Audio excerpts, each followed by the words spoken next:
जीवात्मा प्रकृति से युक्त है। युक्त माने जुड़ा हुआ। योग में जो चीज किसी से योग में हो उसे कहते हैं युक्त।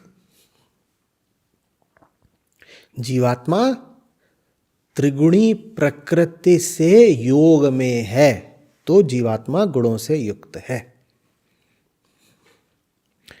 जीवात्मा प्रकृति से योग में है, इसका क्या अर्थ है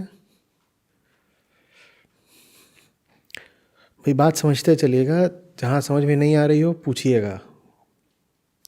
एक एक करके श्लोक आगे बढ़ते रहें और जीवन में नहीं उतरे तो कोई लाभ नहीं। जीवात्मा प्रकृति से योग में है, इस बात का अर्थ क्या?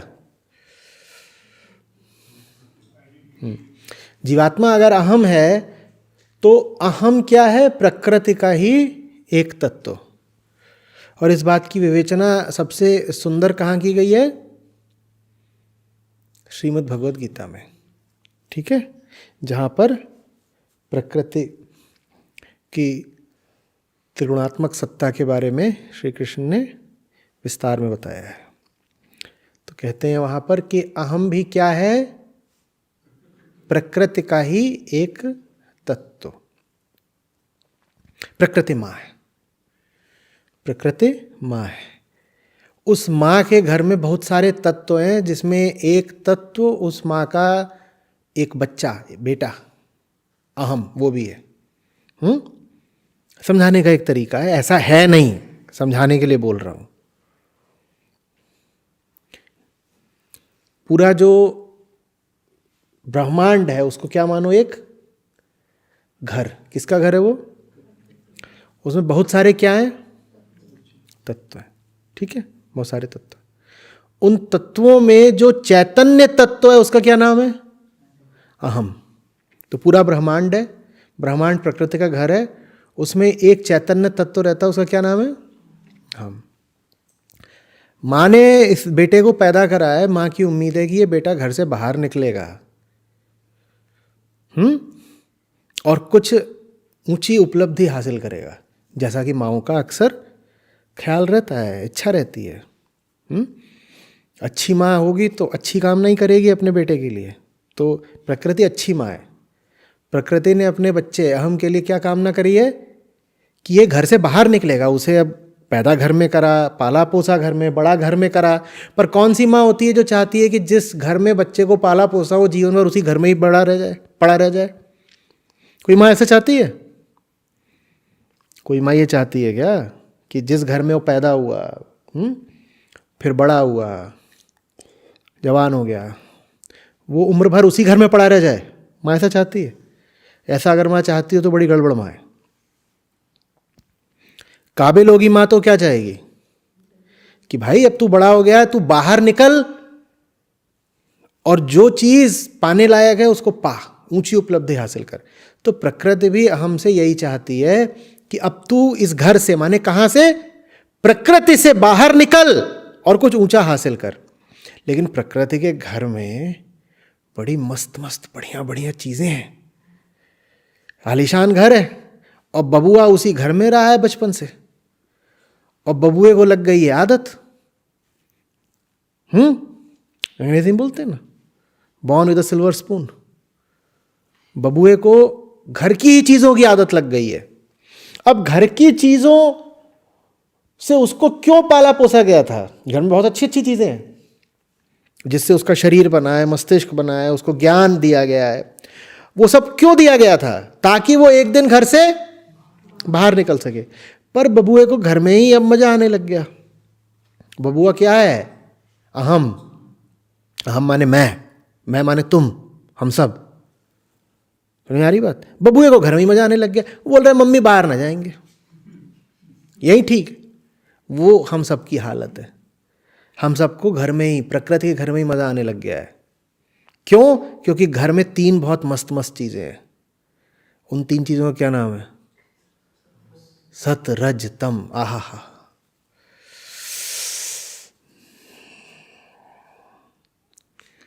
सुबह सुबह सत, दोपहर में रज, अब रात में बिस्तरे पे तम, सब खत्म, काहे को बाहर जाना है? सुबह सूरज उठता है तो बढ़िया बढ़िया ज्ञान मिल जाता है, सात्विक ज्ञान। बबुआ को मजा आ गया घर में ही, उनकी होम एजुकेशन चल रही है, घर पे ही शिक्षा, तो बढ़िया लगा, अच्छा है, एकदम ज्ञान मिल गया घर पे ही, प्रकृति के अंदर ही तो है सतोगुण, मिल गया ज्ञान। फिर अब दोपहर का समय आया, 10 बज गए, 12 बज गए, 2 बज गए, बाहर निकल कर कुछ हासिल करना है, वो सब भी घर के अंदर ही हो गया, बहुत विशाल घर है, तो जितनी राजसिक अभिलाषाएं थी वो भी घर में ही पूरी हुई जा रही हैं। और फिर रात में जो बेहोश पसर के सोने का सुख है, बिस्तर पर तमोगुण, वो भी घर में ही मिल गया। तो बबुआ बोलते हैं हम तो बाहर नहीं जाएंगे। अब प्रकृति देवी परेशान है, बोल रही है क्या पूत जन दिया मैंने, मुक्ति कहां है? अब प्रकृति का जो राज है वो ये है कि उसने इस पूत को पैदा ही करा था कि ये बाहर जाकर के मुक्ति पाए और समूची प्रकृति मुक्ति पा जाए अपने इस पूत के माध्यम से। पर ये पूत का पूत निकल गया। मुक्ति पाने की जगह इसने क्या किया? ये घर में ही बैठ गया। हम सब वो कपूत हैं जो प्रकृति के घर में ही बैठ गए हैं और तीनों गुणों का उपभोग करे जा रहे हैं, घर से बाहर निकल ही नहीं रहे अपनी नियति पाने के लिए, अपनी मुक्ति पाने के लिए, वो काम ही नहीं, घर में ही बैठे। प्रकृति हमें देख रही है और छाती पीट रही है कि हाय हाय ये क्या गलती हो गई मुझसे। कैसी लगी कहानी?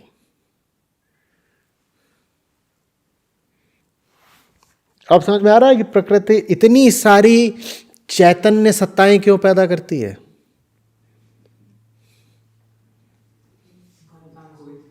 कि कोई तो पूत ऐसा निकले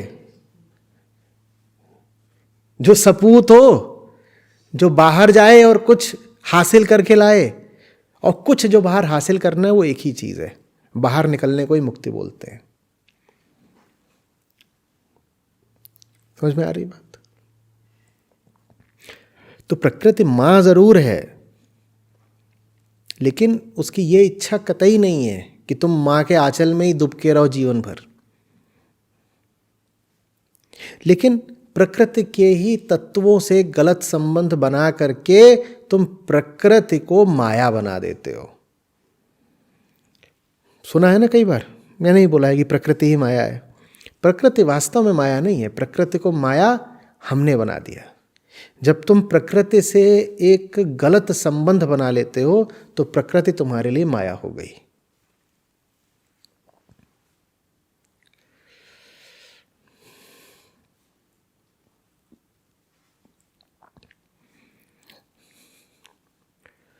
ये जो 3 गुण हैं, ये 3 गुण इसलिए हैं ताकि तुम एक एक करके तीनों को लांघ जाओ। इसलिए नहीं है कि इन्हीं को भोगते रहो। इनका इस्तेमाल सीढ़ियों के सोपानों की तरह करना है। एक कदम रखा, फिर ऊंचा कदम, फिर ऊंचा कदम, और फिर आकाश में उड़ान, सब सीढ़ियों से परे।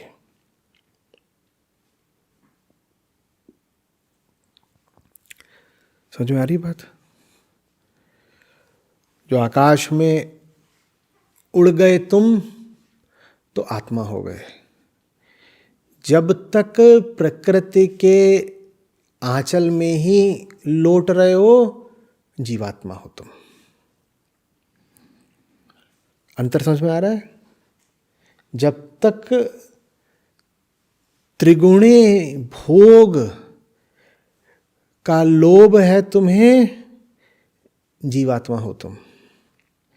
जब इन्हीं तीनों गुणों का उपयोग करके इनका अतिक्रमण कर गए आत्मा हो गए तुम। और याद रखना, और कुछ नहीं है तुम्हारे पास। इससे बाहर जाने के लिए भी इसी का इस्तेमाल करना है। प्रकृति से बाहर जाने के लिए भी तुम्हें प्रकृति का ही इस्तेमाल करना है। और माँ ने बड़ी कोशिश करी है, पूरी तैयारी करी है कि ऐसा कर पाओ। तुम्हें क्यों ये शरीर दिया है, क्यों बुद्धि मस्तिष्क दिया है, प्रकृति में ही सारा ज्ञान निहित है, तुम्हें क्यों इतना ज्ञान मिला है, वो सब इसीलिए मिला है। ये समझ लो माँ ने तुम्हारी तैयारी कराई है कि मेरे पास जो कुछ था मैंने तुझे दे दिया, सतरज तम सब तुझको मैंने दे दिया लड़के। अब मैंने तुझे जो कुछ दिया है, च्यवनप्राश, हॉर्लिक्स, बोर्नवीटा सब दे दिया। इसका इस्तेमाल करके क्या कर, ताकत दिखा और उड़ जा। वो जो लड़का निकला छौना, उसको जब कहा जाता है उड़ जा, तो क्या बोलता है, मम्मी।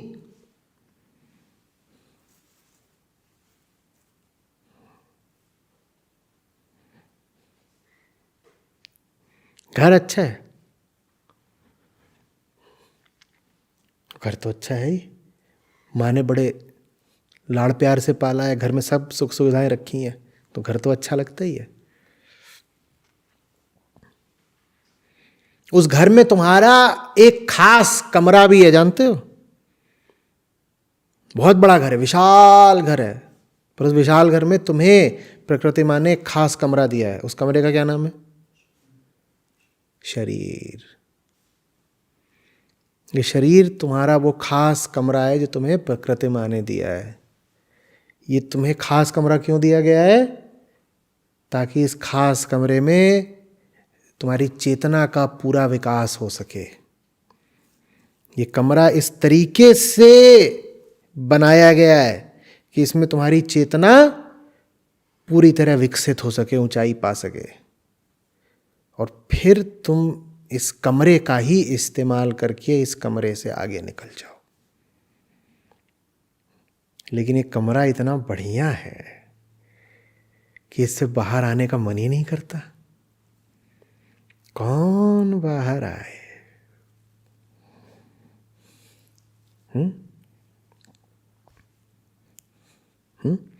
जैसे जाड़े में रजाई से बाहर आने का मन न करे, कौन बाहर आए? रजाई तुम्हें इसीलिए दी गई थी कि तुम रजाई को ही कब्र बना लो, उसी में जीवन भर सोते रहो, उस जगह पे तुम सोते ही रह जाओ। वो जगह फिर बिस्तर नहीं कब्र कहलाती है कि नहीं? रजाई किस लिए दी गई थी? कि सो लो, ताज़े हो जाओ, और फिर दूनी ताकत के साथ उठो और कुछ करके दिखाओ। पर नहीं,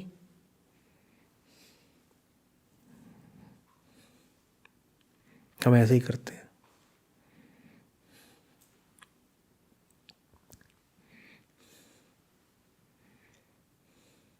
समझ में आ रही बात? स्पष्ट हो रहा है खेल? तो कैसा है आपका कमरा? इसे शरीर नहीं बोला करो, ऐसे बोला करो,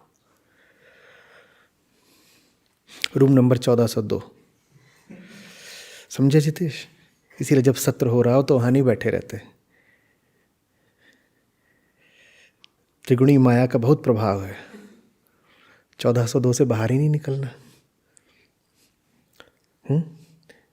जो 1402 से बाहर नहीं निकल सकता, यही है ना नंबर। वो शरीर से बाहर निकल के क्या करेगा? तुम तो बाहर वाले कमरे को भी नहीं छोड़ पा रहे, अंदर वाले कमरे को कैसे छोड़ोगे? फिर दिक्कत हो जाएगी ना। अब समझ में आ रहा है क्यों फकीर बोलते हैं सराय है, सराय है? समझ में आ रही बात? चिपक मत जाओ। ये जगह तुमको दी गई है काम करने के लिए, सोने के लिए नहीं दी गई है।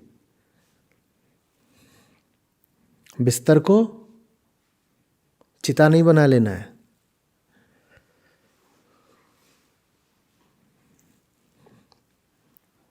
रजाई के नीचे कब्र नहीं खोद लेनी है। और रजाई और बिस्तर ये सब बाहरी शरीर हैं। ये क्या है? ये अंदर वाला शरीर है। पर इससे भी लगभग वैसा ही रिश्ता रखो जैसा रजाई से, बिस्तर से और कमरे से रखा जाता है। जब तक उनकी ज़रूरत है इस्तेमाल करते हैं और फिर उनसे आगे निकलते हैं ना। हमें पता होता है कि ये संसाधन मात्र हैं, इनसे चिपकना नहीं है, इनका सही इस्तेमाल करना है। और सदा याद रखना है कि एक दिन आएगा चेकआउट का, वो दिन भूलना नहीं है। क्या? चेकआउट। और जितने दिन तुम हो उतने दिन वहां रहने की कीमत दे रहे हो कि नहीं दे रहे? जैसे किसी भी कमरे में रहने की कीमत देते हो, भले ही वो कमरा तुम्हारा अपना ही क्यों ना हो, तो भी कीमत तो दी है ना उसे बनवाने की। किराए पे हो तो भी दे रहे हो, अपना है तो भी दे रहे हो, कीमत दे रहे हो नहीं दे रहे हो? जैसे किसी भी कमरे में रहने की लगातार कीमत देते हो, वैसे इस कमरे में रहने की भी लगातार कीमत दे रहे हो। मूर्ख हो ना अगर रोज कीमत दे रहे हो लेकिन इससे कुछ उगा नहीं रहे। बोलो, तुम कहो कहीं कि साहब हम आए हैं बिजनेस विजिट पे, ठीक है, तो यहाँ बैठे हो दिल्ली, यहाँ से बेंगलोर चले जाओ, और क्या बोलो? ये क्या है? हमारी बिजनेस विजिट, हम व्यापार के नाते यात्रा कर। और वहाँ तुम जाओ किसी होटल में चेक इन कर लो, और वहाँ तुम भाड़ा दे रहे हो रोज़ का मान लो 6,000 रुपया, ठीक है, और 20 दिन वहाँ रहे आए होटल में, और गए थे फ्लाइट से, फिर 6,000 के होटल में, फिर खाना खा रहे हैं तो उसका भी उस हिसाब से, तो मिला जुला करके खर्चा कराए 2-3 लाख, खर्चा तो कर ही आए। और 20 दिन में पाया क्या? ठन ठन गोपाल। तो क्या कहलाओगे? क्या कहलाओगे? क्या कहलाओगे? क्या क्या बोला? मुमताज? मूर्ख, मूर्ख कहलाओगे। सजा जानते हो फिर कैसे मिलती है? दोबारा भेजे जाते हो और इस बार 2,000 के होटल में ठहराए जाते हो। इसको वेदांत कहता है कि अब जब पुनर्जन्म होता है तो निचली योनि में होता है। यात्रा पे दोबारा भेजे जाओगे और घटिया होटल में ठहराए जाओगे। मनुष्य योनि नहीं मिलेगी, कोई और योनि मिलेगी, क्योंकि मनुष्य योनि का तुमने सदुपयोग नहीं किया, तुमने बर्बाद कर दिया। महंगी योनि थी भाई, तुमने बर्बाद कर दी, तो अब कुत्ते बनोगे। भौं भौं भौं। काहे? प्रकृति कहती है कि कुछ करके तो वैसे भी नहीं दिखाएगा, कम से कम भाड़ा ही कम लगे। पिछली बार गया था 2.5 लाख रुपए फूके, करके कुछ भी नहीं आया,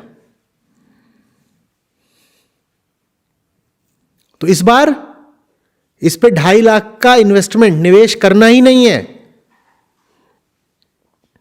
तो इसी बात को भारत में इस तरह से फिर कहा जाता है कि जो लोग ये जन्म बर्बाद कर देते हैं उनको अगला जन्म निचली योनि का मिलता है। लेकिन वो बात वैसी नहीं है कि अभी तुम मरोगे और तुम ही जाकर के कुकुर बन जाओगे और उस कुत्ते की शक्ल थोड़ी थोड़ी तुम्हारे जैसी होगी, और फिर कोई आएगा कुत्ते को देखो कहेगा ये तो वही है मेरा दोस्त, और इसने उधार अभी ले रखे थे 10,000 रुपये और कुत्ते से निकलवा रहा है पैसे।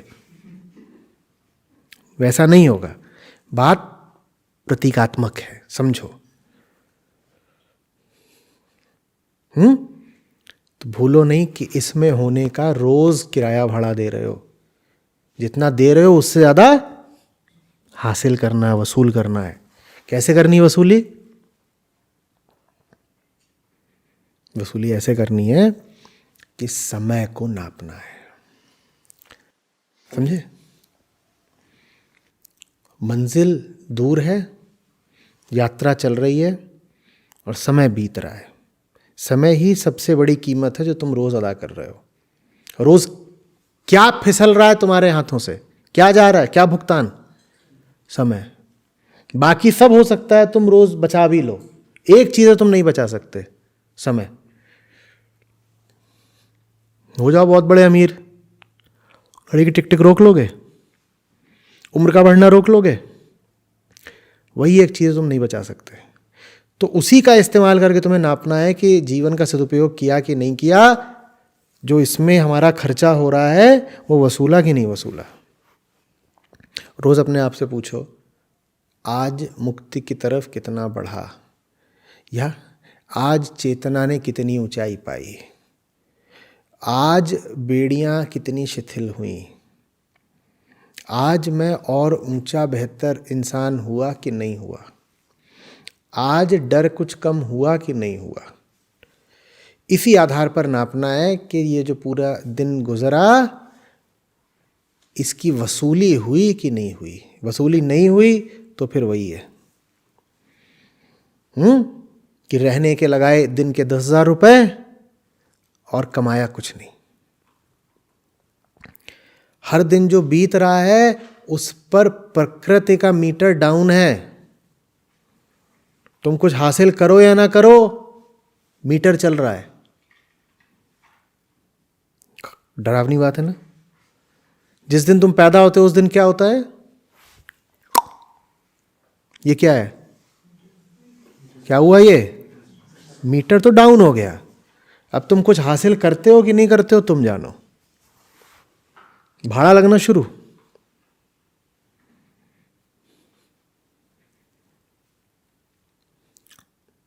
गड़बड़ बात यह है कि प्रकृति तो गिन रही है, हम गिन नहीं रहे। कैसे गिन रही है प्रकृति? वो रहा पीछे देखो, संख्याएं दिख रही हैं पीछे, वहां दीवार पे लिखी हुई देखो, दीवार पे कुछ संख्याएं लिखी हुई हैं, देखो कहाँ लिखी हैं। वो प्रकृति का मीटर है। प्रकृति तो गिन रही है लगातार कि मैंने इतना ही दिया है, और जितना उसने दिया है जिस दिन पूरा हो जाएगा उस दिन तुमको वापस बुला लिया जाएगा। भाई समय से ज्यादा कोई जी सकता है? तो प्रकृति का मीटर डाउन है। उस मीटर का क्या नाम है? घड़ी। वो तो चल रही है अपने हिसाब से। तुम्हारे पास कोई मीटर नहीं है। तुम गिनती ही नहीं करते कि आज कितना कमाया कितना गंवाया। प्रकृति एक सेकंड नहीं चूक रही। कभी ऐसा हुआ है कि एक सेकंड चूक गई हो प्रकृति? कि घड़ी भूल गई हो और धोखे से तुमको 2 मिनट ज्यादा दे दिए हो? कभी ऐसा हुआ है? हुआ? नहीं हुआ। उसका मीटर तो चल रहा है। वहां पे एक एक चीज लिखी जा रही है, नापी जा रही है, तोली जा रही है, और हम कोई नाप तोल कर नहीं रहे।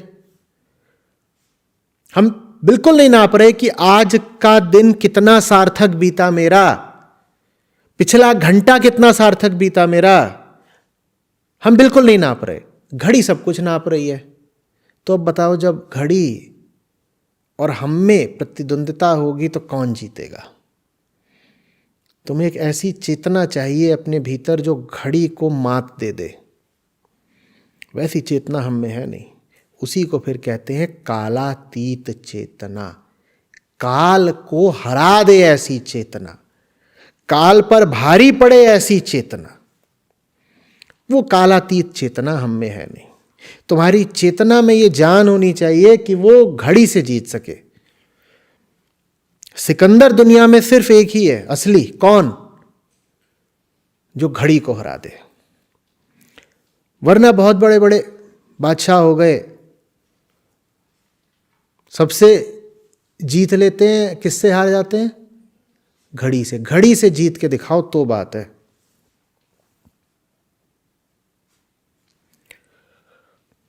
समझ में आ रही बात?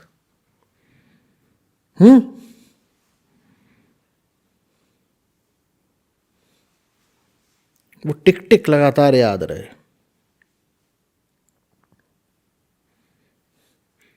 श्वास नगाड़ा कूच का बाजत है दिन रैन। कलाई पे नहीं भी बंधी है तो भी धड़कन में बज रही है, सांस बनकर। क्या कहा साहब ने? श्वास नगाड़ा कूच का। कूच माने विदाई, गए वगैरह। टिक टिक नहीं, नगाड़ा है भाई, नगाड़ा बज रहा है। कलाई वाली घड़ी तो बहुत महीन टिक टिक करती है। सांस नगाड़े की तरह बजनी चाहिए भीतर, और दिन रात बज रहा है नगाड़ा। बाजत है दिन रैन। सांस को याद रखो। सांस तुमको लगातार बता रही है कि तुम्हारा मीटर चल रहा है, मीटर चल रहा है, मीटर चल रहा है। कुछ और खो दिया मैंने, कुछ और खो दिया मैंने, बिल बढ़ता ही जा रहा है, भुगतान करना है, बिल बढ़ता ही जा रहा है, कमाया क्या, भुगतान कैसे करूंगा।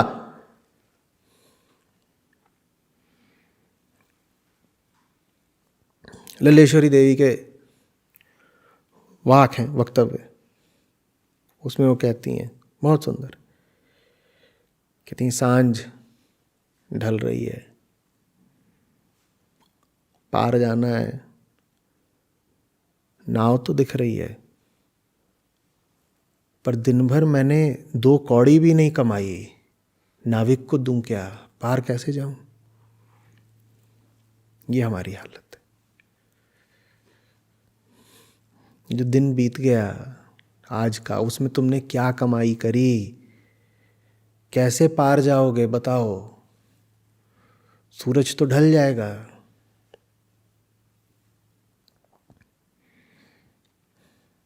और सूरज के ढलने पर मुझे फिर पिंक फ्लॉयड भी याद आ जाते हैं। बोलते हैं, no one told you when to run, you miss the starting gun.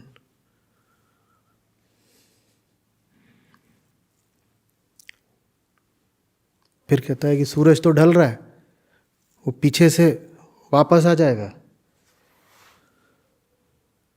लेकिन जितनी बार सूरज तुम्हारे सामने से ढलकर पीछे से वापस आता है, उतनी बार तुम थोड़े और बूढ़े हो चुके होते हो। अब वो उसकी बिल्कुल लिरिक्स क्या है कोई बता देगा तो।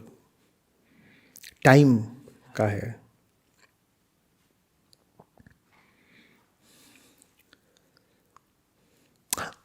पिंक फ्लॉयड ने कोई बहुत आध्यात्मिक अंदाज में नहीं कही है बात, बस लेकिन इस मौके पर याद आ गई।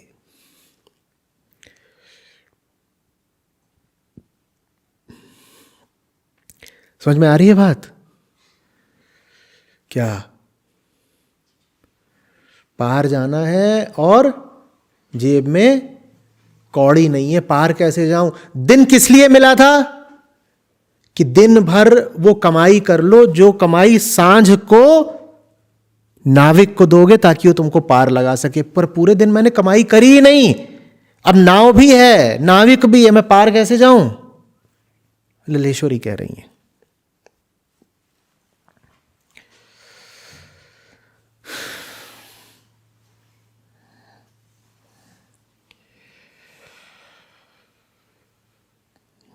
No one told you when to run, you missed the starting gun. So you run and you run to catch up with the sun, but it's sinking, racing around to come up behind you again. The sun is the same in a relative way, but you are older, shorter of breath, and one day closer to death. Every year is getting shorter, never seem to find the time.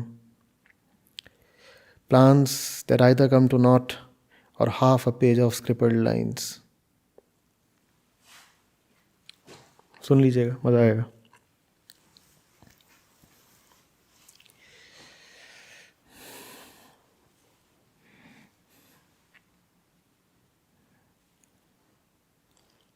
No one told you when to run.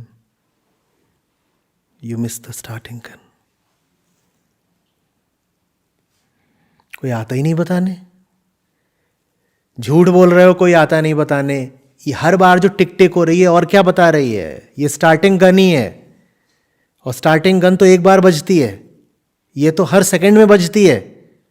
और यही बोल रही है दौड़ दौड़। और हम क्या कर रहे हैं? मम्मी का घर है, काय को दौड़े, हम सोएंगे।